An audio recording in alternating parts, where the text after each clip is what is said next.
या देशामध्ये 2.5 लाख आयुष्यमान आरोग्य मंदिर तयार करण्याचा निर्णय घेतला आणि या आयुष्यमान आरोग्य मंदिराच्या माध्यमातून जी आपली आरोग्य सेवा आहे ती प्रत्येक व्यक्तीला मोफत मिळाली पाहिजे अशा प्रकारचा माननीय मोदीजींचा प्रयत्न आहे। नागपूर शहराकरता जवळपास 123 अशा प्रकारचे आयुष्यमान आरोग्य केंद्र आपल्याला सँक्शन झालेले आहेत।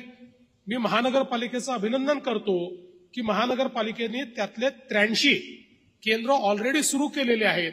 येत्या काळात उरलेलेही केंद्र सुरू होतील, त्यामुळे कुठल्याही व्यक्तीला दूर जाण्याची आवश्यकता पडणार नाही, खासगी डॉक्टरकडे जाण्याची आवश्यकता पडणार नाही।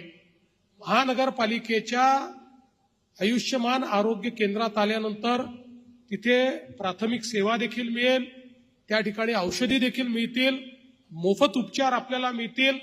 एक प्रकारे सामान्य माणसाच्या जीवनामध्ये त्याला आरोग्यदायी बनवण्याकरता ही व्यवस्था केली आहे। त्याचंही आज जवळपास 27 केंद्रांचं लोकार्पण हे आपण या ठिकाणी केलेलं आहे। मी आयुक्तांना सांगतो की आता आपण काही केंद्र हे आपल्या बिल्डिंगमध्ये केले आहेत, काही केंद्र आपण किरायाच्या बिल्डिंगमध्ये केले आहेत, कारण आपल्याला ते तात्काळ सुरू करायचे होते। पण माझी तुम्हाला सूचना आहे की याकरता एक सिग्नेचर बिल्डिंगचं मॉडेल तयार करा।